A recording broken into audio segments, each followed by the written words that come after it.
मेरे हृदय में बैठ करके और आप मुझे है आदेश करें, मुझे क्या करना है, मुझे क्या नहीं करना। ऐसे भगवान का नित्य वंदन पूजन कल आप सुन रहे थे। नदियों में स्नान करके मलमूत्र विसर्जित करके नहा धो के बड़ी सुंदर बात कही गई है। वर्णन इसमें यह किया गया है कि आप कोई व्रत और उपवास करते हैं और आप मल विसर्जन के लिए नहीं जाते तो आपका वह व्रत खंडित माना जाता है, वह व्रत पूरा नहीं होता। भले ही जाने का मन नहीं है तो भी जाइए। बड़ी सुंदर बातें कही हैं। स्नान के बाद कभी भी दांत नहीं मांजे जाते। स्नान करने से पहले ये करने की जरूरत है। बहिर्गच्छेद त्यागार्थम मलमूत्रयो, मलमूत्र विसर्जन के तत्पश्चात स्नान कीजिए और स्नान के तत्पश्चात फिर पूजा में बैठिए। बातें तो बड़ी अच्छी अच्छी कही गई हैं। तेलाभ्यंग कुर्वी द्वारा दृष्टा क्रमेण चाह। कुछ दिन ऐसे हैं जिनमें बिल्कुल तेल लगा करके पूजा में मत बैठिए। वो दिन है श्राद्ध के दिन, संक्रांति काल, ग्रहण का दिन और तीर्थ में भी, और उपवास वाले दिन, और घर में कोई सूतक वगैरह लगा है तब भी एक तेल लगाने की बात कही गई है। और एक गर्म पानी से नहीं नहाया जाता जिस दिन आपने कोई व्रत किया है। पूरे श्राद्धों में गर्म पानी से नहीं नहाया जाता, नहीं तो आपकी पूजा का आपके पास में कुछ भी नहीं होगा। स्नान बोल रहा हूँ। अशोचेप्यथवा प्राप्ते स्नान या उदस्वारिण। उष्ण मतलब गर्म पानी। इस गर्म पानी से आप कब कब नहीं नहा सकते? श्राद्धे च ग्रहणे उपवासे प्रतिपद्यने। श्राद्ध के समय पर, ग्रहण के समय पर, उपवास के समय पर, और आप इस गर्म पानी से नहीं नहा सकते। भगवान शिव को गर्म पानी से स्नान करने के लिए, अभिषेक करने के लिए बिल्कुल मना किया गया है। तीर्थ देवता का स्मरण करते हुए शुद्र वस्त्र से ही स्नान करें। कभी भी अपवित्र वस्त्र पहन करके नदियों में आप प्रवेश ना करें। इस बात का भी वर्णन किया गया है। कहा गया है कि रात्रि का पहना हुआ वस्त्र ठीक नहीं है, वो शुद्ध नहीं है, उसको भी पहन करके आप नदियों में स्नान नहीं कर सकते। यह भी वर्णन कर दिया गया। रात्रि का वो वस्त्र है, उससे आप मलमूत्र विसर्जन करने के लिए गए हैं, ऐसे वस्त्र को पहनकर आप नदियों में आप स्नान नहीं कर सकते। शुद्ध वस्त्र पहनकर, स्पष्ट वर्णन है। जो वस्त्र बाहर से धुल के आया है पूजा में, उस वस्त्र को भी शुद्ध नहीं माना गया। 16 नंबर का श्लोक है, लिखा है तई कार्यम छालितम च प्रत्यजेत। जो बाहर से धुल करके जो वस्त्र आया है उस वस्त्र को बिल्कुल भी शुद्ध और उसको पवित्र माना नहीं गया है। उसके ऊपर जल के छींटे लगाइए फिर उसको धारण कीजिए। नहीं तो पूजा में जो वस्त्र पहना जाता है वह खुद आपके हाथ का धुला हुआ होना चाहिए। ऐसा इस ग्रंथ में वर्णन किया गया है। स्नान आदि के तत्पश्चात देवता और ऋषियों को तृप्त करने के लिए उनके लिए तर्पण करें। जहाँ भगवान की पूजा कर रहे हैं गौ माता की, गोबर से उस स्थान को लीप करके फिर उस पर उत्तम आसन बिछाएं। 2 काम ऐसे हैं जो बिना आसन के नहीं होते, एक है भोजन और एक है भजन। ये दोनों जगह पर आसन का होना बहुत ज़्यादा जरूरी है। वर्णन है आसनम च शुभम तत्र रचनीयम द्विजोत्तमा। ब्राह्मण आचार्य लोग ऐसा कहते हैं कि आप भजन में और भोजन में दोनों जगह है आप आसन बिछाइए। कपड़े पहनने के तत्पश्चात आचमन किया जाता है। धौत वस्त्रम ततोधार्यम पुनर्आचमनम चरेत।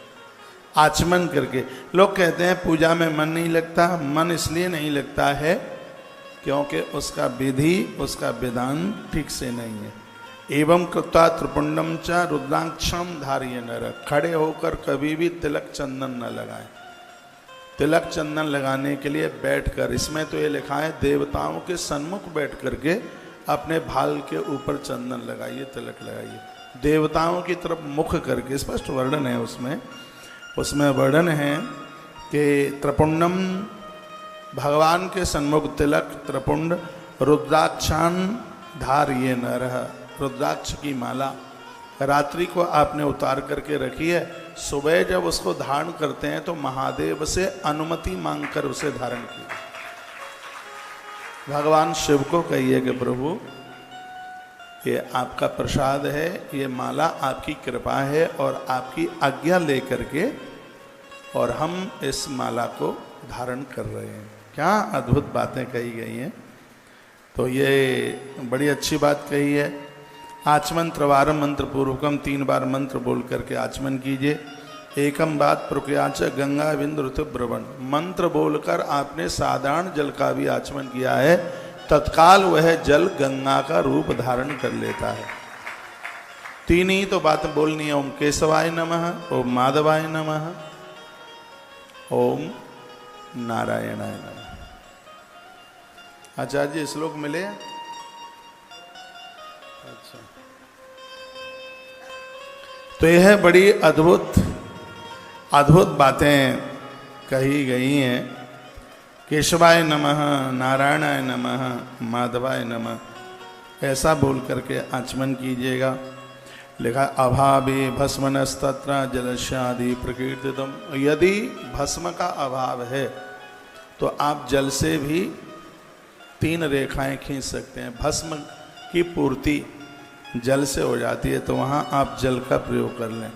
जपस तपस तथा दानम तृपुण्याम सफलम भवेत, वर्णन किया गया है कि भक्त के लिए जप तप दान और तिलक ये पूजा में इनको बड़ा विशेष माना गया है। तो ये कुछ बड़ी अच्छी बातें बताएं। अन्नोदकम तथा तत्र शिव पूजा तमा हरे, ये तो मैं पूर्व में बोल भी गया हूँ कि नित्य भगवान का अन्न का भोग लगाइए। जो एक वेद में जो नैवेद्य का जो मंत्र है, ये नैवेद्य का मंत्र है, वो फल चढ़ाने का नहीं है। वो मंत्र है, वो दूध पिलाने का भोग नहीं है भगवान को। उसमें जो नाभ्या आसी दंतरिक्षगुम जो ये मंत्र है, उसमें अन्न का भोग भगवान को। यहाँ इस ग्रंथ में भी ये पूजा का जितना भी प्रकरण है वो सबसे महापुराण से लिया गया है। जो देवताओं की 16 प्रकार की जो पूजा होती है और जितनी भी वस्तुएं चढ़ाई जाती हैं भगवान को, यह पूरा का पूरा प्रकरण श्री शिव महापुराण से इसको लिया गया है। और वो भी रुद्र संहिता में सृष्टि खंड में अध्याय नंबर 11, 12, 13, 14, 15, 16 और 17 इन अध्यायों में पूरा कर्मकांड है, पूरा पूजा का विधान है, उसको वर्णित किया गया है। चंदनई कुंकुमशैव धूपदीपै शनैकसा नैवेद्य विविधैव पूजयित्वा तथा शिवः। किसी भी देवता की आप पूजा करते हैं उसमें नैवेद्य जरूरी है। चंदन लगाइए, कुमकुम लगाइए। बहुत लोग कहते हैं कि भगवान शंकर को कुमकुम नहीं लगाया जाता, आपने भी सुना होगा। तो यह श्री शिव महापुराण रुद्र संहिता सृष्टि खंड अध्याय नंबर 13 और श्लोक नंबर 32, इसमें स्पष्ट वर्णन है कि भगवान को चंदन कुमकुम धूप दीप अनेक प्रकार से के नैवेद्यों के द्वारा भगवान शिव की पूजा करें। मैं ये कथाएं इन सब चीज़ों की भ्रांति को खत्म करने के लिए ही तो कह रहा हूँ। और एक एक बात को मैंने बहुत बारीकी से इसको पढ़ा है। एक बार फिर मैं श्लोक बोल रहा हूँ। जो कहते हैं कुमकुम न चढ़ाएं, मंदिरों के पुजारी लोग भी बोलते हैं, हाँ सूखी कुमकुम सूखी रोली नहीं चढ़ाइए। हाथ पर ना लिखें, हाथ पर लिखने से कर्जा बढ़ता है, इसलिए पेन कागज के ऊपर ही चलाएं। तो कॉपी लेके बैठो, डायरी लेके बैठो, आपके काम में आएगा। और मैं हर बात एक प्रमाण के साथ में आपको निवेदित कर रहा हूँ। श्री शिव महापुराण रुद्र संहिता सृष्टि खंड अध्याय नंबर 13 और श्लोक नंबर 32, इस श्लोक में महादेव के ऊपर कुमकुम चढ़ाने के लिए, रोली चढ़ाने के लिए कहा है। उसमें जल डालिए, गीला करके चढ़ाइए, क्योंकि सूखी रोली तांत्रिक लोग प्रयोग में लेते हैं उसको। आप वेदोक्त भाव से पूजा कीजिए। चंदनी कुंकुमशैव धूप दीपैरेकसा नैवेद्य विविधैव पूजयित्वा तथा शिवा। भगवान शंकर की पूजा में इन चीज़ों को लीजिएगा। नमस्कृत्या पुनस्तत्र गच्छेत् च शिव सान्निध्यौ यदि गेहे पार्थिवीं बा हेमिम बा राजतिम तथा। घर में मिट्टी स्वर्ण चांदी अथवा अन्य धातु तथा पारे की मूर्ति जो भी कोई है, पत्थर की है, जो भी है, सब बंधने हैं प्रणाम करने के लायक। इसमें बड़ी अच्छी बात कही है, भगवान को जब आप सुबह जगाते हैं तो पहले प्रणाम करें, बाद में घंटी बजाएं, उसके बाद वस्त्र उठाएं, उसके बाद फिर भगवान को उठाएं, ऐसा वर्णन है। ये नहीं कि आंख मींड़ते हुए गए और कपड़ा उठाया और भगवान को ऐसे बैठा दिया, नहीं, सबसे पहले उन्हें प्रणाम कीजिए, वंदन कीजिए, फिर घंटी बजाइए, फिर वस्त्र उठाइए, उसके बाद जो भगवान शयन में हैं फिर उनको आप जगाइए, फिर उनको बिठाइए। ये वर्णन इसमें किया गया। इसमें भगवान को प्रणाम करने की बात कही गई है। इस तरीके से भगवान की पूजा होती है तो भगवान बड़े प्रसन्न होते हैं। अपने घर में रहते हुए पूजा के समस्त नियमों का पालन करना चाहिए, ऐसा इस ग्रंथ में लिखा हुआ है। 36 नंबर का श्लोक है ये, इसमें नियम पालन की बात कही गई है। मैं बोले देता हूँ, कर्तव्यम सर्वथा तत्र नियमा स्वग्रहिस्तते। आप नियमों का पालन करेंगे तो आपके बच्चे करेंगे। पूजा भगवान को आपने बाल्टी में डुबकी लगा दी, आपने धूप बत्ती जला दी, दिया जला दिया, ये ज़्यादा महत्व नहीं रखता। ये बेटी बहुत जोर से सो रही है, गुड़िया जग जा बेटा, यही है। हाँ। तो कर्तव्यम सर्वथा तत्र नियमा सुग्रहेस्तता, पूजा के नियमों को फॉलो कीजिएगा और नियम के साथ में फिर उस पूजन को करें तो पूजा का फल है वो तत्काल प्राप्त होता है।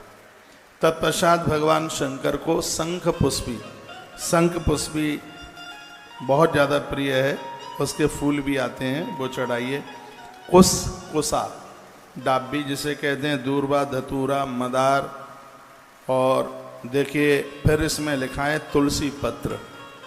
2 बार से महापुराण में तुलसी पत्र के लिए बात कही गई। एक तो कल 14 नंबर के अध्याय के 28 नंबर के श्लोक में तुलसी पत्र चढ़ाने के लिए कहा, और 13 नंबर के अध्याय में भी 63 नंबर के श्लोक में तुलसी चढ़ाने की बात कही गई। 2 बार ये बात आ गई है। श्लोक बोले देता हूँ। लिखा है, कुश पुष्पैस धतूरई मंदारई द्रोण संभवई तथाच तुलसी पत्रई बिल्व पत्रई विशेषता। इसमें लिखा है कि तुलसी पत्र और बेल पत्र दोनों एक संग महादेव के ऊपर चढ़ाते हैं। इस श्लोक में लिखा है तो भगवान महादेव बहुत ज़्यादा राजी होते हैं, भारी प्रसन्न होते हैं। ये मैं पहली बार बात बोल रहा हूँ। तुलसी पत्र और बेल पत्र दोनों एक साथ चढ़ाई जाए भगवान शिव को।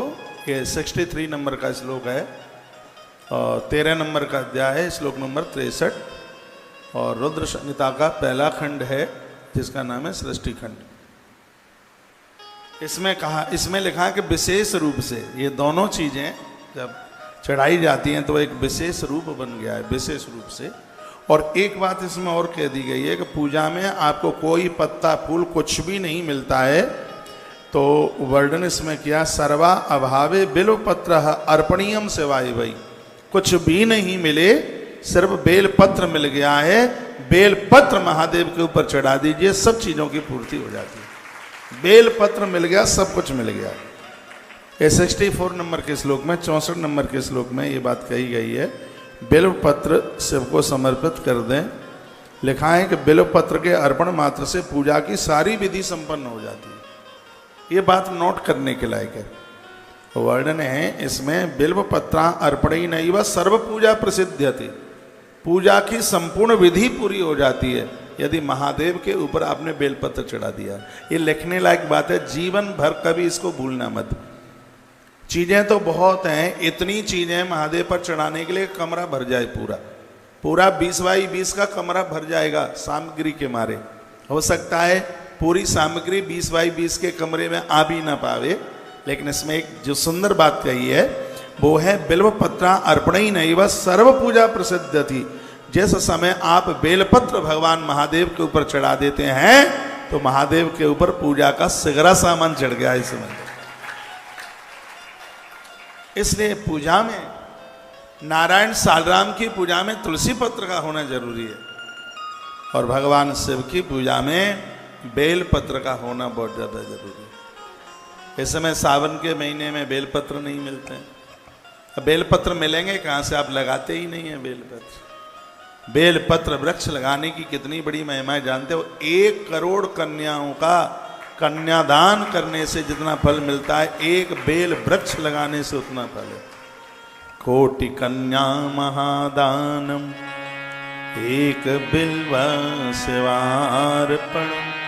ज्यादातर ऐसे तो लोग ये कहते हैं कि एक बेलपत्र चढ़ा दो 1 करोड़ कन्यादान का फल मिल जाएगा, लेकिन इसका सही अर्थ यह है खाली बेलपत्र चढ़ाना ही नहीं, एक बेलपत्र धरती में लगा दो 1 करोड़ कन्याओं का कन्यादान करने का फल प्राप्त होगा। बेल की बहुत बड़ी महिमा है। आप बेलपत्र लगाएंगे नहीं तो फिर पत्तियां बेल की आएंगी कहाँ से? आपके पास बाहर जमीन है, खेत खलिहान है आपके पास, तो सावन का महीना चल रहा है, हरियाली तीज को बेलपत्र लगाइयो।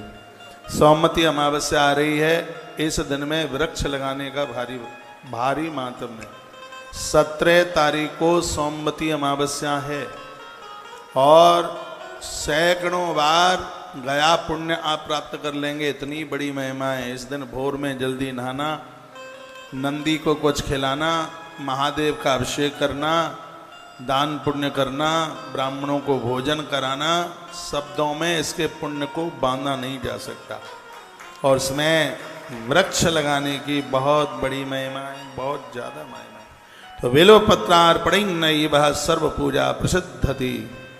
तो बेलपत्र आपने महादेव को चढ़ा दिया है तो इसमें वर्णन है कि आपने सारी विधि संपन्न कर डाली है, सब कुछ चढ़ा दिया, ऐसा वर्णन किया गया है। भगवान शंकर को यों तो सुगंधी इत्र सब देवताओं के ऊपर चढ़ा दिया जाता है, लेकिन जो इत्र चढ़ाने की बात है वो महादेव के ऊपर चढ़ाया जाता है। और इसमें वर्णन है कि इत्र चढ़ाते समय महामृत्युंजय मंत्र बोले, ओम त्र्यंबकम जजामहे सुगंधिम पुष्टिवर्धनम उर्वारुकमेव बंधनात् मृत्योर्मुक्षीयमामृतात्। इत्र चढ़ाने की बात कही गई है।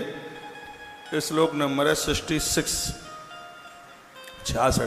तथा सुगंध चूड़म वैवासतम तैलमुत्तमम सुगंधित द्रव्य सुगंधित तेल अर्पणीयम च विविधम शिवाय परमाम मुद्रा।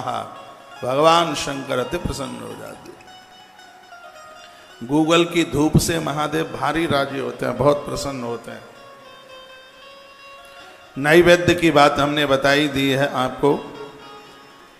ततः प्रदक्षिणाम कुर्यां शिवस्य। भगवान शिव को वंदन प्रणाम पूजा और जो वस्तुएं कई दिन से मैं आपको ये सब बातें आपके बीच में निवेदित कर रहा हूँ। एक बात, कल मेरे पास काफ़ी मैसेज थे। 1 लाख गेहूँ गोधूम महादेव को आप चढ़ा रहे हैं, एक दिन में नहीं चढ़ा पाओ तो सावन भर में चढ़ा दो। थोड़े थोड़े 1-1 सेर, आधा सेर, 250-250 ग्राम जितना बनता है, पूजा के समय में बैठ जाइए और फिर 1-1 चढ़ाना, 1-1 करके। पूरा सावन के तो 2 महीने हैं। गौधूम मानस तथा पूजा प्रशस्त संग्रस भाई, क्योंकि इसमें कहीं लिखा ही नहीं है कि आपको 1 दिन में ही पूरा चढ़ाना है।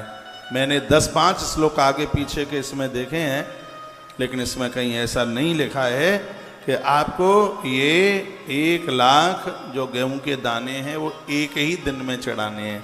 तो आप इसको पूरा सावन के महीने में भगवान महादेव के ऊपर इसको आप चढ़ा दीजिए, आनंद हो जाएगा। एक बार जयकारा लगाइए, बोल भक्त वत्सल भगवान की जय हो। जय जय श्री राधे श्री राधे श्री राधे श्याम। यव पूजा च मुनि भी स्वर्ग सौख्या विवर्धिनः। जो आप जौ बोते हैं ना कलश के नीचे, आपको पता भी नहीं होगा ये जौ क्यों बोए जाते हैं।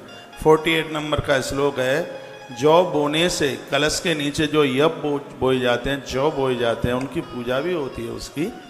तो इससे स्वर्ग सौख्य विवर्धनी, इससे स्वर्ग का सुख प्राप्त होता है। इससे व्यक्ति को स्वर्ग जैसा आनंद धरती पर प्राप्त होता है। मृत्यु के तत्पश्चात वह स्वर्ग लोक का अधिकारी होता है। पूजा में ज्वारे बोलने की इतनी बड़ी महिमा है। कोई भी आप अनुष्ठान करते हैं उसमें जौ बोने ही होते हैं। यव पूजा च मुनि भी, संतों ने, ऋषियों ने, योगियों ने इस बात की भारी सराहना करी है कि आप जौ बोइए। और ये निकले हुए जो जौ हैं ये आयुर्वेद में बड़े प्रभावशाली हैं। गेहूं का जौ फिर उसका रस निकालकर यदि कैंसर के मरीज को दिया जाए तो रोग में बहुत बड़ा फायदा मिल जाता है। गेहूं बोया जाए, उसका जो ज्वारा निकलता है हरे रंग का, और मिक्सी में डाल करके उसका रस निकाला जाए और वह उस मरीज को दिया जाए, बड़ा खतरनाक रोग है ये, तो इससे उस मरीज को फायदा मिल जाता है। तो आयुर्वेद में भी बड़ा प्रभावशाली है और पूजा में तो है ही प्रभावशाली। लेकिन जो पूजा में है वो ये इंद्र के द्वारा प्रकट हुआ है। जो ये जितने भी अन्न हैं ये देवताओं से बने, ये इंद्र से प्रकट हुआ है जौ, इसलिए इसका एक नाम इंद्र जौ और है। और हाथ में इस जौ का निशान होता है। जो लोग हस्तरेखा देख लेते हैं, मैं भी देख लेता हूं पर देखता नहीं। अब अनुभव तो करना ही चाहिए, किताबें पढ़िए, ग्रंथ पढ़िए। जिसके अंगूठे में यव का निशान हो, जौ का निशान हो, ऐसा व्यक्ति बनखंड में भी जाकर के पहुंच जाए तो लक्ष्मी नारायण उसका संग नहीं छोड़ेंगे, भगवान उसका साथ नहीं छोड़ेंगे। ये हाथ में यहाँ होता है, इस जगह पर। वो जहाँ भी पहुँच जाएगा दुनिया उसके संग संग होगी। अंगूठे में होता है, इस पोटुआ के नीचे होता है, यहाँ होता है यव का निशान, यहाँ होता है मेरे दोनों हाथ में, इसमें भी है, इसमें भी। तो जौ की तो बड़ी महिमा है।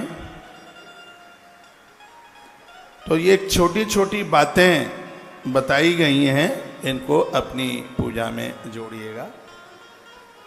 जैसे आप बेलपत्र लगाते हैं तिल पुष्पई तथा मानम, उसी प्रकार से तिल की पेड़ भी लगाएं, उसके फूल भगवान शिव को आप चढ़ाएं। भगवान शंकर को बहुत प्रिय है और तिल के फूल भगवान को चढ़ाने से घोर गरीबी का नाश होता है। यहाँ तक कि कमल के फूल से भी ज़्यादा महादेव को तिल के पुष्प और ज़्यादा प्रिय है। ऐसा इस ग्रंथ के 62 नंबर के श्लोक में ऐसा वर्णन है। और ये तो आप बो देंगे, गमले में ही बो दें तो ये बहुत जल्दी निकल करके आ जाता है। और इस समय ये तो ऋतु चल रही है तिल बोने की, तिल का वृक्ष, और इसका फूल सितंबर में आ जाता है, अक्टूबर में आ जाएगा। और उन फूलों से भगवान शिव की पूजा की जाए। आज मैं फ़ोन करूंगा शाम को कि गौशाला में थोड़े तिल बो दिए जाएं फूलों के लिए, कहीं एक खेत में एक कोने में तिल, तो उसके फूलों से भगवान शिव की पूजा की जाए। भगवान शंकर बहुत प्रसन्न होते हैं। देवताओं के लिए भी बड़े आनंद की बात है। आपको 4 गाड़ी चाहिए, हर रोज बदलने के लिए आपको गाड़ी चाहिए। मुझे देवता इसलिए अच्छे लगते हैं क्योंकि देवता तृप्त हैं अपने आप में। कभी भगवान नारायण कभी महादेव के पास नहीं गए, ये नहीं कहा कि गरुड़ पर बैठे बैठे मैं बोर हो गया हूँ, कुछ दिन के लिए आप मुझे अपना नंदी दे दीजिए, कभी भी नहीं गए। और भगवान शंकर ने भी कभी नारायण से नंदी नहीं मांगा। इनकी तृप्ति देखिए आप, ये अपने अपने वाहन। और आनंद की बात है, ये जहाँ रहते हैं, ये जहाँ भी रहते हैं, इनके ठीक सामने इनका वाहन होता है। जिस गाड़ी में आप सैर करते हैं उसका इतना ध्यान रखिए, ये आपके आवास के ठीक सामने ये वाहन खड़ा हुआ रहे। ये वाहन, इससे बरकत होती है। ये नहीं है कि उसको चौड़े में सड़क पर पड़ी है, बिलंदा धूल जम रही है। आप देखते हैं शंकर का वाहन बिल्कुल नाक के सामने होता है। नारायण के मंदिर में गरुड़ ठीक सामने होता है। हनुमान जी का वाहन जानते हैं क्या है? हनुमान जी का वाहन नहीं पता आपको? क्या है हनुमान जी का वाहन? हनुमान जी का वाहन है ऊंट। ऊंट है हनुमान जी का वाहन, जो हनुमान जी के मंदिर के ठीक सामने। कितनों को पता है कि हनुमान जी का वाहन ऊंट है? अच्छा, हनुमान जी के ठीक सामने। जिनको ना पता हो तो खाटू श्याम मंदिर चले जाना, वहाँ हनुमान जी का मंदिर है और सामने ऊंट ऐसे है जैसे महादेव के सामने नंदी बैठा हुआ है, उसी प्रकार से वहां पर सामने। एक बार जयकारा लगाएंगे, बोलो बांके बिहारी लाल की जय हो, श्री हनुमान जी महाराज की जय हो, जय जय श्री राधे श्याम। तृप्त रहिए। देवताओं में बहुत ज़्यादा तृप्ति है, और जब हम ईश्वर की देवी देवताओं की पूजा करते हैं तो हमारे जीवन में संतोष रूपी धन चल करके आता है, और जब आवे संतोष धन तो सब धन धूल समान। जब जीवन में संतोष रूपी धन आ जाए तो जीवन में फिर किसी भी प्रकार की कमी नहीं रहती। अब आइए, अब मैं आपको लेके चल रहा हूँ कैलाश की तरफ। कैलाश की बहुत बड़ी महिमा है। कल आप कैलाश के बारे में आप सुन रहे थे, भगवान शंकर कैलाशपति कैसे बने। सकितम तस्यासीत कुबेरेण महात्मना, कुबेर को भगवान ने कैसे अपना मित्र बनाया, और कुबेर को भगवान ने अलकापुरी का कैसे राजा बनाया, और उसके कहने से भगवान काशी से कैलाश की यात्रा कैसे करी। आज की ये प्रमुख कथाएं हैं, वो आप सुन लीजिए। कल आप सुन रहे थे कामपल्य नगर में एक ब्राह्मण हुआ जिसका नाम था यज्ञदत्त दीक्षित। ब्राह्मण परिवार में उसका जन्म हुआ है। पत्नी बड़ी धार्मिक थी, नित्य अग्निहोत्र करता है। गलती ये थी, गर्भाधान संस्कार श्राद्ध काल में हुआ, तो परिणाम यह हुआ कि उस नारी की कोख में एक बेढंगा बालक आकर के चल के आया। समय आने पर उसका जन्म हुआ, और उसी का नाम आसीद गुड़निधि नाम, उसी का नाम गुड़निधि रख दिया गया था। और वह बालक थोड़ा छोटे से बड़ा हुआ। 19 वर्ष में उसकी शादी कर दी गई। हमारे ग्रंथ भी कहते हैं बच्चों को पहले सेट काम से सेट कीजिए, उन्हें शादी शुदियाँ तो हो ही जाएंगे। पहले उनको उनके पाम के ऊपर खड़ा कीजिए, उन्हें कमाऊ बनाइए, उन्हें बुद्धिमान बनाइए, उन्हें संस्कारित बनाइए।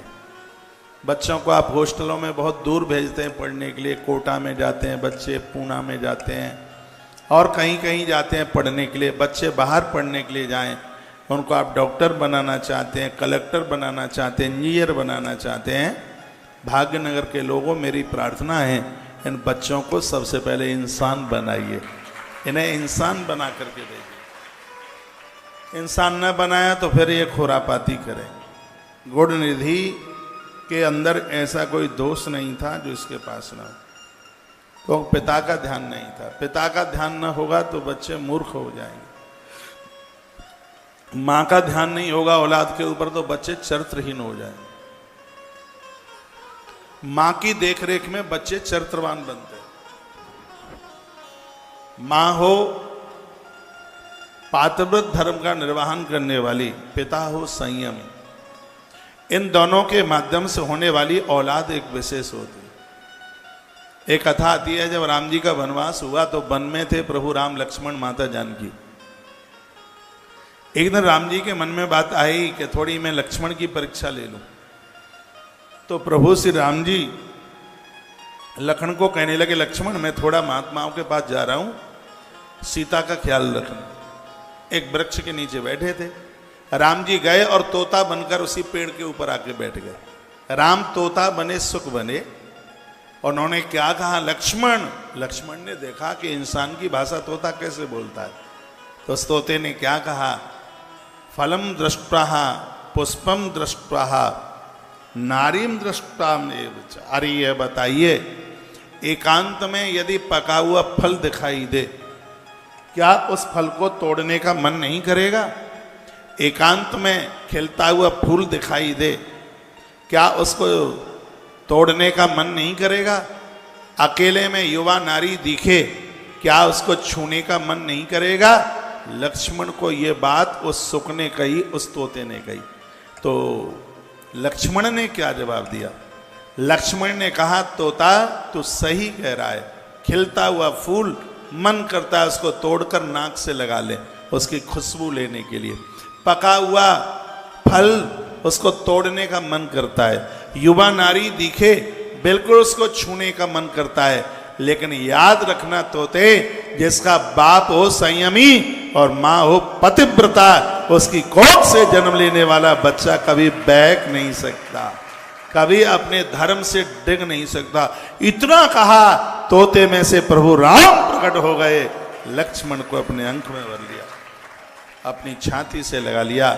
तो माता के संस्कार तो बच्चों को महान बना देते, और सिर्फ कोख में बच्चे को पाल करके और फिर उसको जन्म दे दिया, इससे ही मातृत्व तो पूरा नहीं होगा।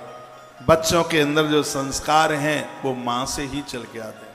माँ ही कहती है ये पिता है, माँ ही कहती है ये दादी है, ये दादा है। सब संबंधों का अर्थ तो माँ बताती है। माँ की देख रेख में बच्चे बहुत बड़े चरित्रवान हो जाते हैं। नाभि के ऊपर का जो हिस्सा है वो पिता का होता है, और नाभि के नीचे का जो हिस्सा है वो माँ का होता है। इसलिए पिता की देखरेख में बच्चे विद्वान और माँ की देखरेख में बच्चे चरित्रवान होते हैं। बच्चे मूर्ख हैं, पढ़ाई लिखाई नहीं करी, ये पिता का दोष है। बच्चों ने अपने हिसाब से शादी की है, बेटी किसी के संग चली गई, बेटे ने किसी की बेटी का हरण कर लिया, ये दोष माँ को जाता। बच्चों के बारे में जितना माँ को पता है इतना और किसी को नहीं पता। माँ का ध्यान रहेगा औलाद के ऊपर, बच्चे चरित्रवान हो जाएंगे। इसलिए थोड़ा मोबाइल पर ध्यान कम दो, बच्चों पर ज़्यादा दो। आपके बच्चे अभी छोटे छोटे हैं, आपके मम्मी पापा ने भी आपको पढ़ाया लिखाया है, नौकरी करने के लिए नहीं, बच्चों को आप समझदार बना सकें। जीजाबाई ने एक मराठा के सेवा को छत्रपति शिवाजी बना दिया। वो जीजाबाई थी जिसने महाभारत पढ़ाई थी अपने पुत्र को, जिसने दुर्गा सप्तशती कंठ करा दी थी अपने पुत्र को। उस माता जीजाबाई की मैं बात करता हूँ, जो भगवान गजानंद की परम भक्तानी थी। इस घर में गुरु समर्थ रामदास आया करते थे, और उन्होंने एक दिन कहा था, देवी तेरी कोख से एक ऐसा बच्चा जन्म लेगा जिसके द्वारा हिंदुत्व सुरक्षित रहेगा, और वही हुआ।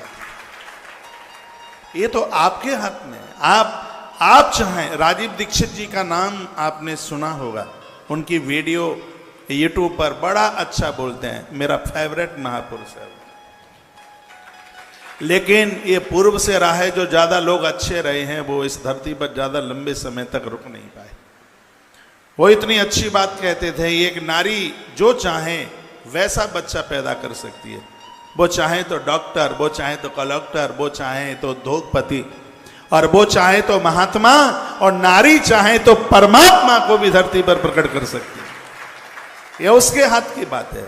आप जो चाहें अपनी औलाद को आप वो बना सकते हैं, लेकिन आपको टाइम ही कहाँ है। आपका तो पूरा का पूरा फोन पूरे दिन तो पियर में चिपका रहता है। बच्चा आता है, थैला आके पटकता है, आधा घंटे तक मांगता रहता है मम्मी भोजन। अब मम्मी को फुर्सत हो तो भोजन अपने हाथ से परस ले, खा ले। मम्मी को टाइम नहीं है, मम्मी को फुर्सत नहीं है। ऐसी कौन सी बहन है जो दिन में 10 बार अपने पियर फोन ना करती हो। मैं निवेदन करना चाहूँगा, ससुराल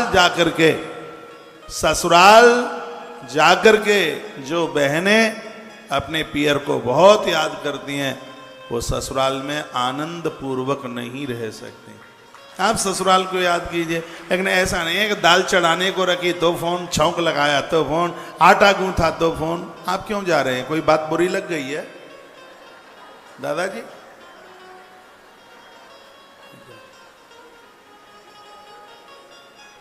बच्चों के ऊपर ध्यान दीजिए, बच्चों को भूखा मन जाने दीजिए, उनकी क्लास लीजिए, उन्हें अपने पास में बैठाइए। कितना अच्छा लगता है जब बच्चे के सर पर आप कंघी लगाते हैं, कितना अच्छा लगता है जब आप बच्चों को यूनिफॉर्म पहनाते हैं।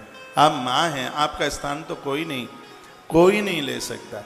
और मैं बहुत सी बातें बता रहा हूँ, उनमें एक बात ये भी है कि बच्चे जब कपड़े उतारें तो कपड़ों को उल्टा करके ना उतारें। शर्ट, टी शर्ट, पैंट, पजामा जो भी है उसको सीधा ही उतारा जाए, उसको बिल्कुल उल्टा नहीं। ये भी मैंने सदाचार में ही, मैंने तो बहुत सी चीज़ें पढ़ ली हैं। नारी अपने गोपनीय वस्त्रों को चौड़े में न सुखाए, ऐसा भी ग्रंथ में वर्णन है। सूखते हुए कपड़े के नीचे जिसका पानी टपक रहा है, और पानी हमारी बॉडी पर गिरता है जिससे चर्म रोग, धुले हुए वस्त्र का पानी कभी भी शरीर के ऊपर नहीं गिरना चाहिए।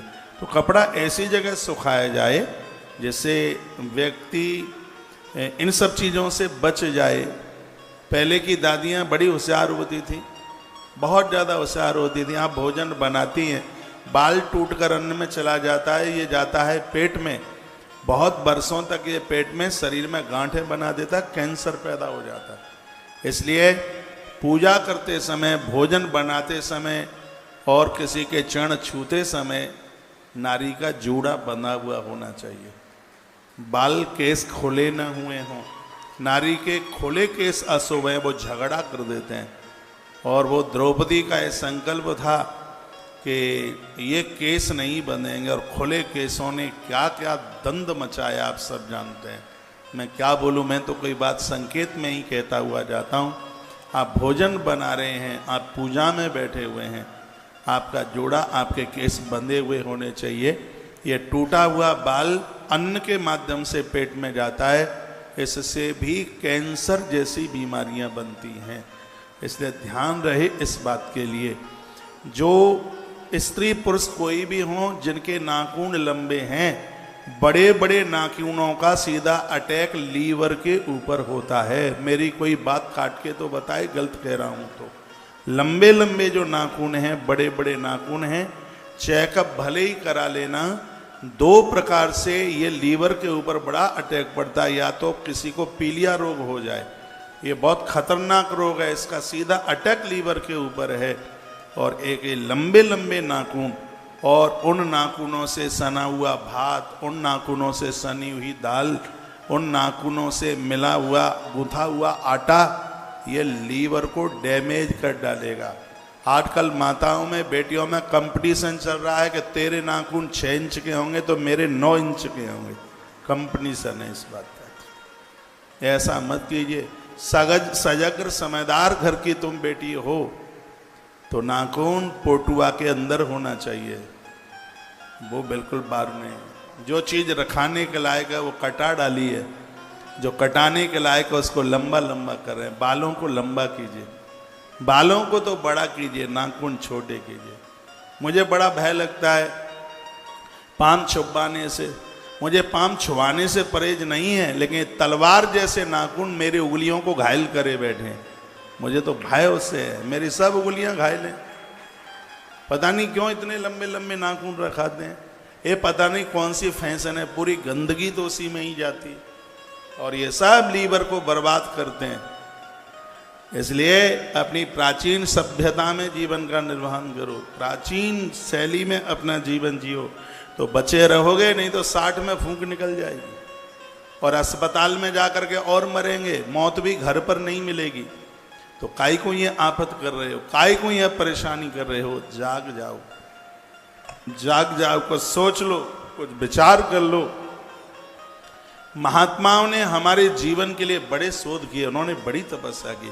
आपको क्या पता है कि इन ग्रंथों को लिखने के लिए उन्होंने कितनी मेहनत की होगी। जीवन भर दूध पी करके भगवान व्यास इन ग्रंथों को लिखते रहे।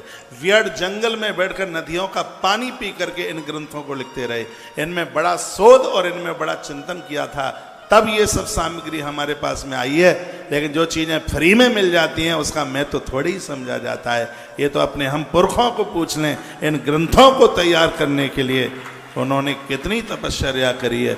उन्होंने अपना सब कुछ समर्पित कर दिया, तब यह नॉलेज हमारे पास में चल करके आ पाई है कि जीवन कैसे जिया जाए। मुझे विश्वास है यहाँ बैठी हुई बेटियां नाखूनों को लंबी नहीं करेंगी, बालों को लंबा कीजिए, नाखून बिल्कुल छोटे नाखून। ये करना ही होगा, अपने आप को बदलना ही होगा, अपने आप का परिवर्तन करना होगा। आसीद गुण निधि नामा दीक्षता सस्य वही सोता।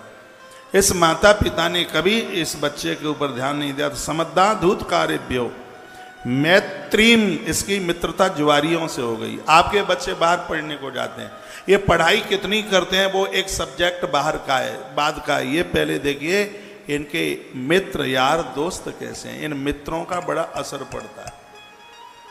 ये खोटे लोगों के साथ संगति नहीं हो जाए। गोस्वामी जी ने कहा था भगवान नरक दे देना लेकिन गलत मित्र मत देना, गलत लोगों का संग मत देना। बर भल बास नरक कर ताता, दुष्ट संग जन देई विधाता। परमात्मा गलत लोगों का संग मत देना, अच्छे मित्र बनाइए।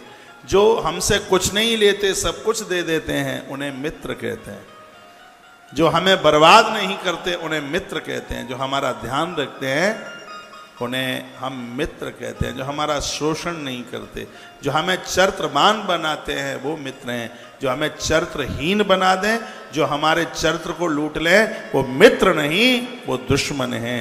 ऐसे लोगों का कभी भूलकर साथ मत करना, उनको अपनी पंक्ति में मत बैठने देना, ना उनकी लाइन में खड़े होना, ना उनको अपनी लाइन में कभी खड़े होने मत देना। ईश्वर ने बड़ी कृपा करी है तब तो ये जीवन मिला है, और इस जीवन को हम ऐसे ही गवा देंगे?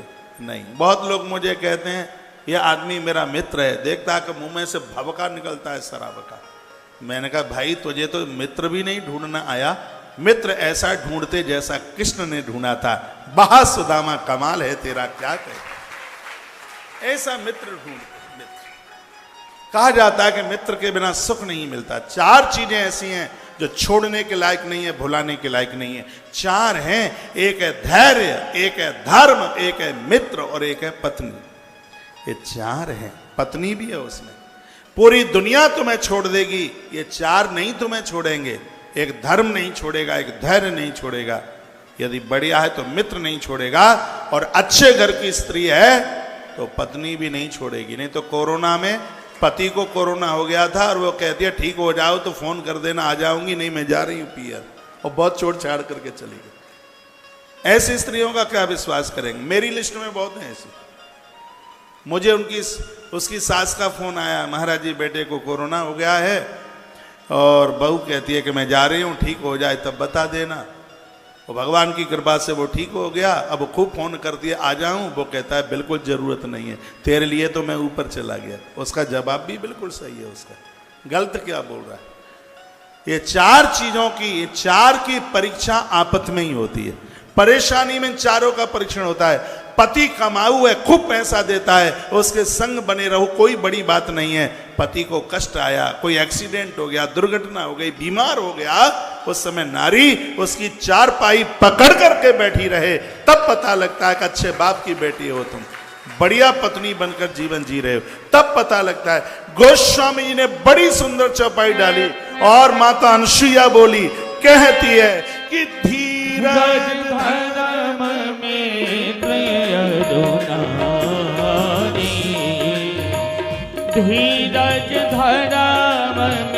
धीरज धर्म में आपद काल परखी हो चारे, आपद काल परखी हो चारे। धीरज धर्म मित्र अरुणारी, आपद काल परखियहु चारे। धीरज धर्म मित्र अरुणारी, आपद काल परखियहु चारे। आपद काल परखियहु चारे। माता अनुसुईया ने बात माता जानकी को सुनाई है रामायण में। आपत्ति में इन 4 की परीक्षा हो जाती है। बेटी तुम बहुत महान हो, क्योंकि तुम्हारे पति के ऊपर कष्ट आया है और तुमने अपने पति को छोड़ा नहीं है। ये तब की ये चौपाई है।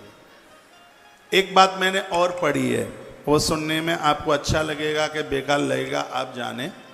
ऐसा बताते हैं कि भाई भाई का बहुत प्रेम होता है, लेकिन किसी कारणवश ऐसी संभावनाएं बन सकती हैं कि जिसमें भाई संग छोड़ सकता है, लेकिन साथ भामर पड़ने वाली पत्नी साथ नहीं छोड़ सकती।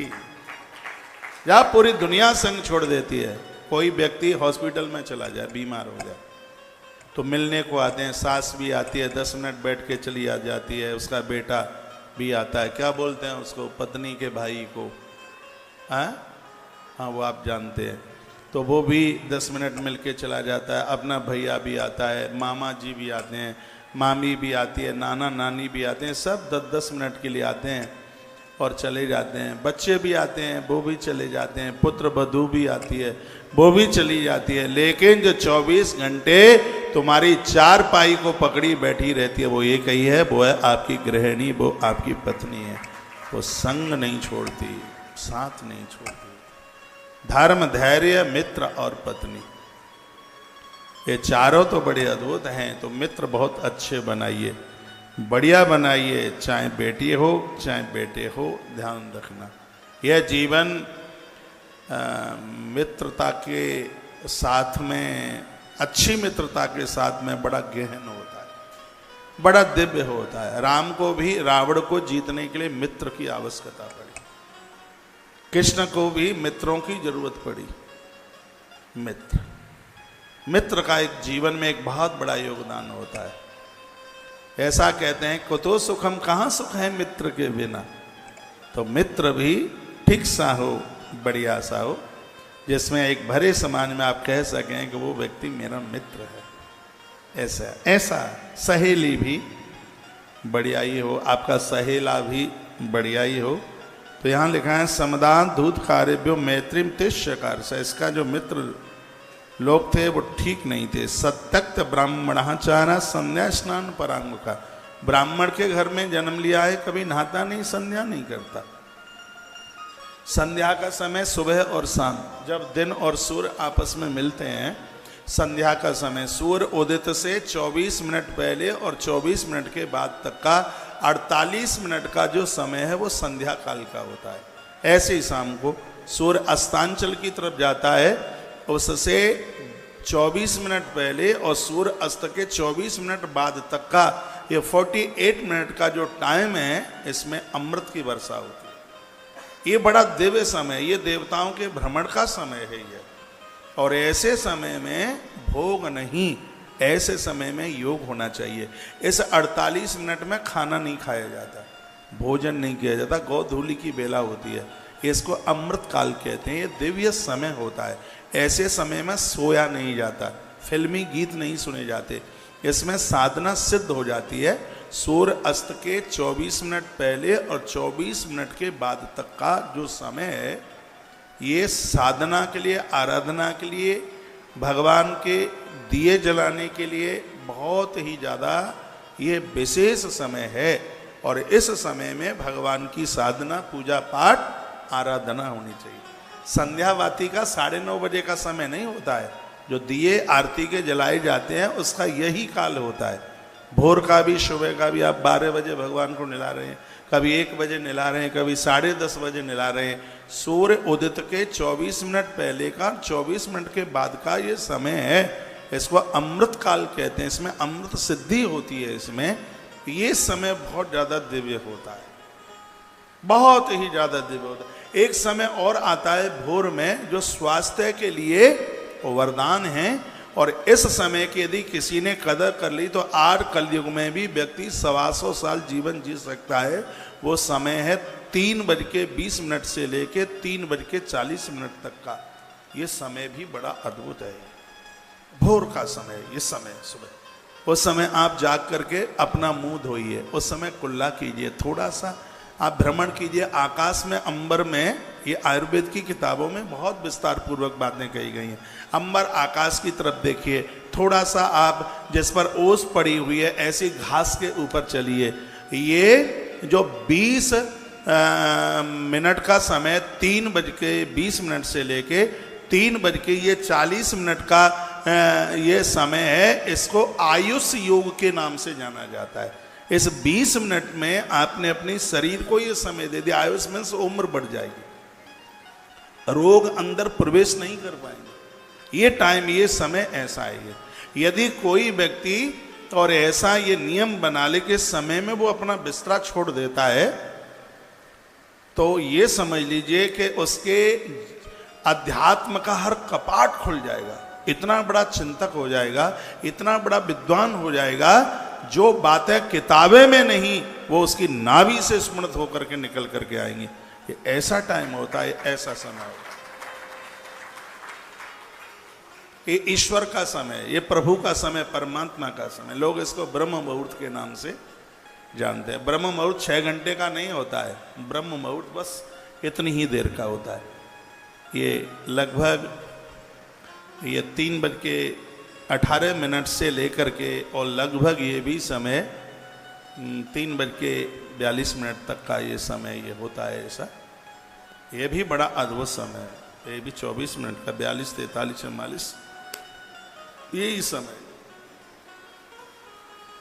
ये भी 24 मिनट बड़ी अपने आप में अद्भुत है। वो मैं आपको बता रहा हूं, आपको तो 7 बजे ही जगना है, बताने का कोई फायदा भी नहीं। आजकल तो घर में कंपटीशन से होते हैं, बहू और सास में कंपटीशन है, देखो कि कौन सूर्य ज्यादा निकलेगा तब जगेगा, कंपटीशन। भोर में थोड़ा सा जल्दी जागिए, अपने स्वास्थ्य का ध्यान रखिए। और लिखा है कि संध्या स्नान परांगमुखा, ब्राह्मण के घर में जन्म है, कभी संध्या नहीं करता, कभी पूजा पाठ नहीं करता, कभी स्नान नहीं करता। हमारे ग्रंथ कहते हैं 1000 काम करने से पहले स्नान करो। ग्रंथ कहते हैं 100 काम करने से पहले भोजन करो। वो तो कर ही लेते हैं, अब इस पर क्या प्रवचन करना है।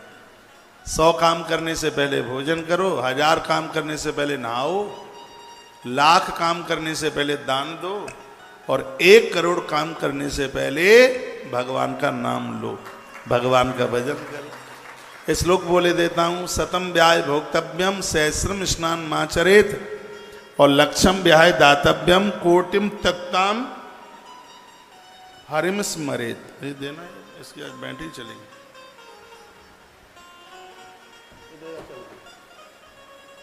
तो कोटिम तत्ताम हरि स्मरेत, करोड़ काम करने से पहले भगवान का भजन, तो 1000 काम करने से पहले स्नान। स्नान करने की एक विधि है।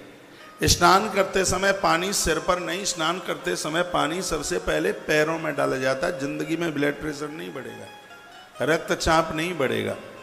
नहाते समय सबसे पहले 1 लोटा पानी आप अपने पांवों में डालिए।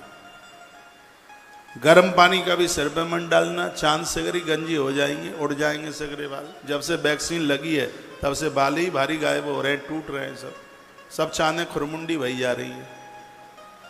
और आपको हर हफ्ते में आप तेल बदलते हैं, साबुन बदलते हैं, तो इसलिए ये बड़ी दिक्कतें भी हो रही हैं। गर्म पानी सीधे आप सिर पर आप डालते हैं, इससे माइग्रेन जैसी बीमारियां बन जाती हैं। ताज़ी पानी स्नान के लिए ग्रंथ तो ये कहता है कि उसको भी छान करके, पूजा में तो छान के लिया ही जाता है। टोटी में कपड़ा लगा दो, सूती कॉटन टोटी में, उसी में से वो छन करके नीचे गिरेगा। थोड़ी फिटकरी डाल दो उसमें, तो उस पानी का जो दोष है वो बिल्कुल खत्म हो जाएगा। बहुत लोग कहते हैं कि शनि लग गए हैं महाराज, शनि महाराज, तो ये भी बड़ा उपाय है। शनिवार के दिन पानी में चाकू डाल करके, लोहे का कोई भी टुकड़ा चाकू डाल लीजिए और लोहे का कोई टुकड़ा उसमें डाल करके उसे स्नान कीजिए।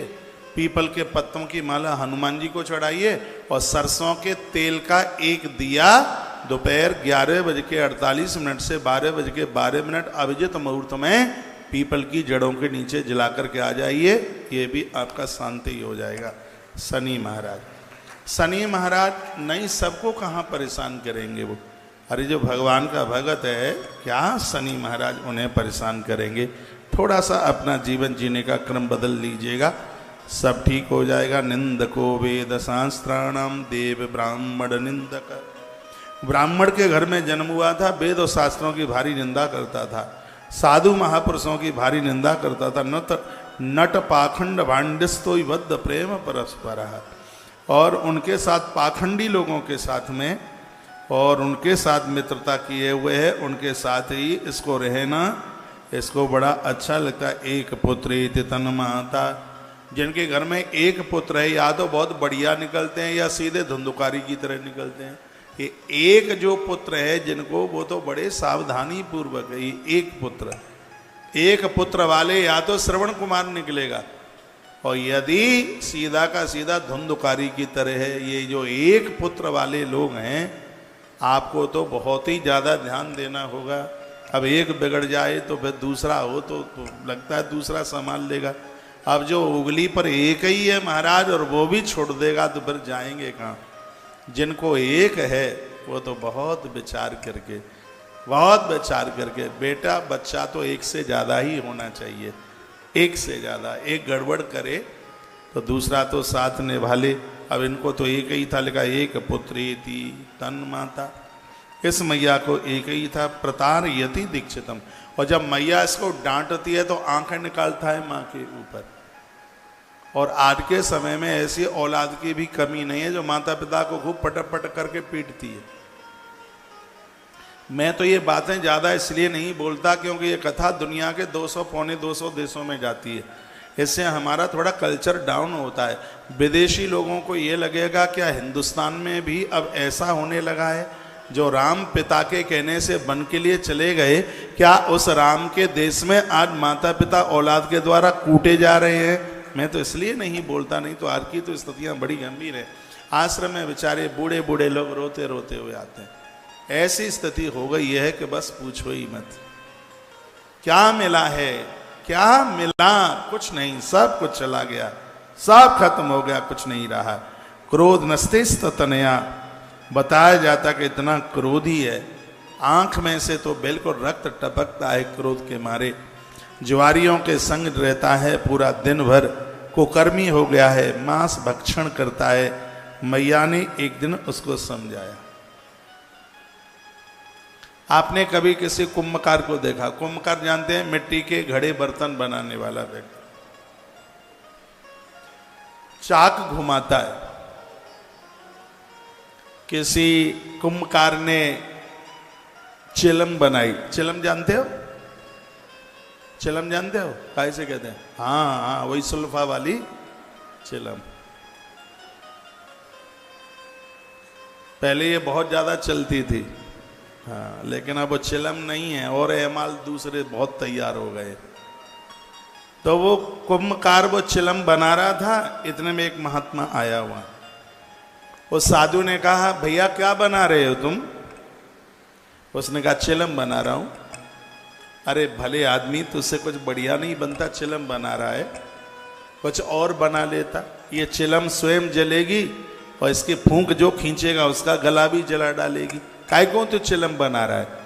तो बर्तन बनाने वाले व्यक्ति ने कहा, तो बाबा जी क्या बनाऊं? तो उन्होंने कहा, सुराई बना। सुराई, सुराई जानते हो?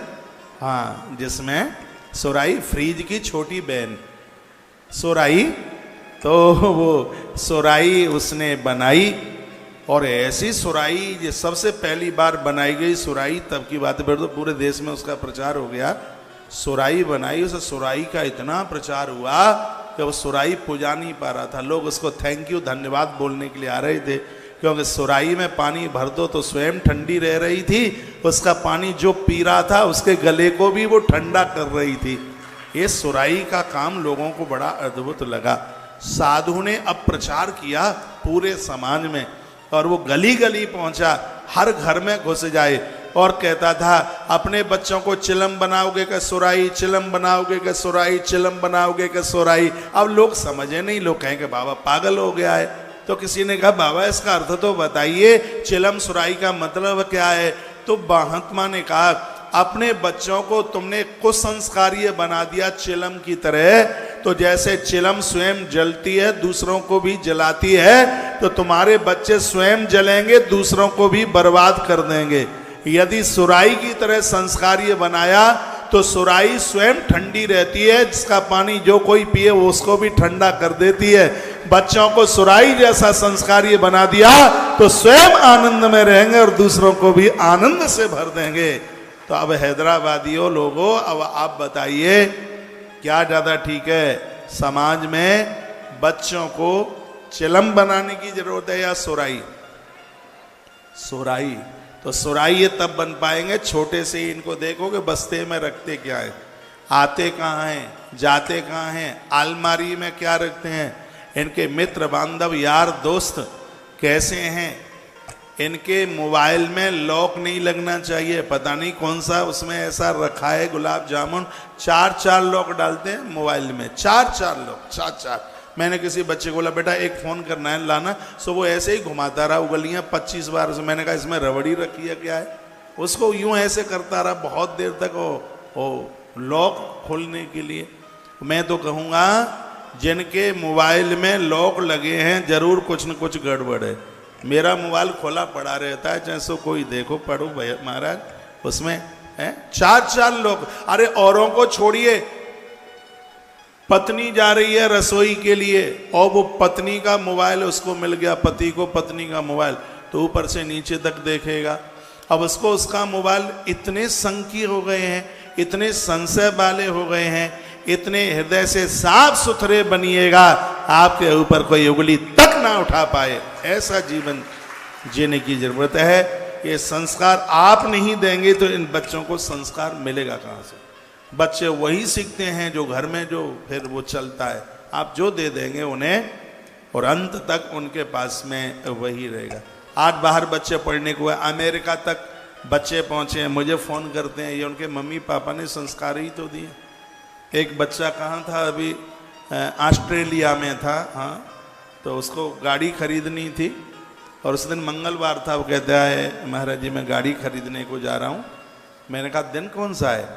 हमारे यहाँ तो मंगलवार है, तुम्हारे यहाँ क्या है? तो हमारे यहाँ पता नहीं, उस दिन सोमवार था क्या था कि बुधवार था। उसने कहा मंगलवार है हमारे यहाँ। मैंने कहा नहीं, मंगलवार को नया वाहन मत खरीदिएगा बिल्कुल। तो ये घर से जब बच्चों को संस्कार मिलते हैं तभी तो वो इन सब चीज़ों को मानते हैं। तो ये आप नहीं सिखाएंगे तो कौन सिखाएगा? मर गया मध्य पिशुन्य नितम चौर्यम दरोदरे। इतने अपराध, इतना अन्याय है करता है, इसको नगनीकृत प्रतिदिनम बद्धते धूतकार भी।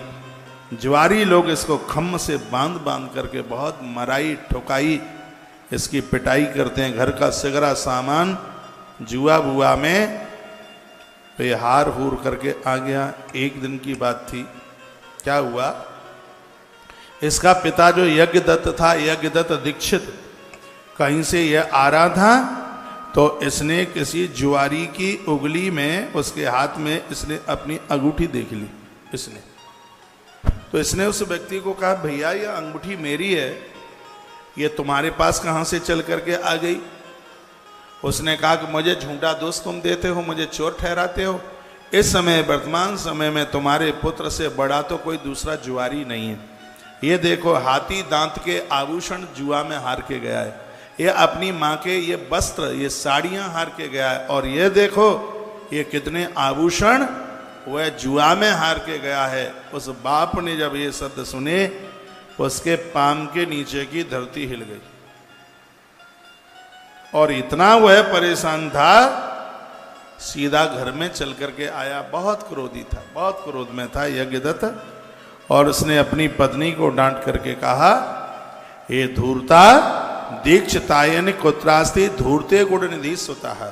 धिक्कार तेरी कोख के लिए कि तूने एक शराबी को पैदा कर दिया, तूने एक ज्वारी को पैदा कर दिया। कहाँ है तेरा वो नालायक कुपुत्र, कहाँ है तेरा? वो डांट करके उसको कहा तो श्रुता तदवाक्यम भीता सा दीक्षितायिनी, वो भयभीत हो। प्रोवाच स्नान मध्यानी क्रियाम निष्पाद यंत्र था। और क्या बोली? संध्या करने के लिए, दोपहर का स्नान करने के लिए गया है। उसने लाठी उठाई, पीठ के ऊपर प्रहार किया और कहने लगा दीक्षित हम हे सदपुत्र जननी नित्यम सत्य प्रवासिनी। बोलता है नारी वही वंदनीय है, प्रणाम करने के लायक है जिसकी कोख से सतपुत्र पैदा हो, अच्छा पुत्र पैदा हो। वह नारी आदर की काबिलियत में है। पुत्रवती जुबती जग सोई, रघुवर भगत जास सुतोई। नहीं तो नतर बांझ बल बाद व्यानी। हमारे ग्रंथ कहते हैं जो नारी अच्छे पुत्र को जन्म न दे पाए, इससे तो भला वो बांझ रह जाए तो ज़्यादा ठीक है। उसकी कोख से कोई औलाद नहीं होनी चाहिए, क्योंकि बांझ रह जाएगी तो एक शराबी जुआरी कबाड़ी तो पैदा नहीं होगा। नारी या तो सूर सूरमा को जन्म दे, वीर यति को जन्म दे, नहीं तो वो बांझ रह जाए तो ज़्यादा ठीक है। शिव महापुराण में यह ब्राह्मण कहता है सतपुत्र जननी नित्यम सत्य प्रवासिनी। नारी वो वंदनीय है जिसकी कोख से एक लायक संतान आकर के जन्म लेती है। धिक्कार तेरे लिए है, तूने एक कुपुत्र को जन्म दिया है। इस घर में तेरे लिए बिल्कुल कोई जगह नहीं है और इसी समय तुझे मैं इस घर से बाहर कर दूंगा। सूत सौनक ऋषियों को कहते हैं कि देखो यहाँ लिखा अपुत्रत्वम वरम नृणाम कुपुत्रात् कुल पांसनात्। इसमें वर्णन किया गया कुपुत्र पैदा हो इससे तो निपुत्र रह जाएं तो ज़्यादा बढ़िया है, क्योंकि जो कुपुत्र पैदा होते हैं इनके द्वारा कुल नष्ट हो जाता है, कुल समाप्त हो जाता है। यह जरूरी नहीं है कि 100 हो, 1 हो, लेकिन वो लायक हो, वो सत्पात्रता में हो, ऐसा यह ग्रंथ कहते हैं। तो कहीं से भी मैं कथा उठाऊं, ये कथा यही कहती है कि बगीचे के ऊपर बगीचे का काम करने वाला व्यक्ति ध्यान नहीं देगा तो वह बाग समाप्त हो जाएगा।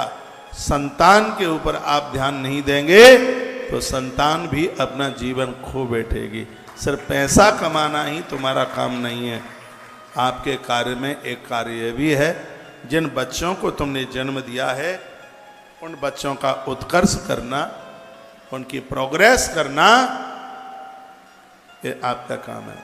यहाँ पर बच्चे बैठे हैं, युवा लोग बैठे हैं, और मैं कहना चाहूँगा कि ये 4 लोग जीवन में ऐसे हैं जिनकी बात मानने में हमेशा फायदा है। एक है माँ, एक है पिता, एक है गुरु और एक है भगवान। इनके आदेश में किंतु और परंतु जैसा शब्द नहीं होना चाहिए। माता पिता गुरु की सेवा जो करेगा सम्मान दुनिया देगी, वो फूलेगा और फलेगा। माता पिता गुरु की सेवा जो करेगा, और बच्चों का यह धर्म है। माता पिता गुरु प्रभु की बानी, बिनय विचार करिए शुभ जानी। इनके आदेश का पालन बिना विचारे भी आप कर देंगे तो वह अपने आप में शुभ ही होगा।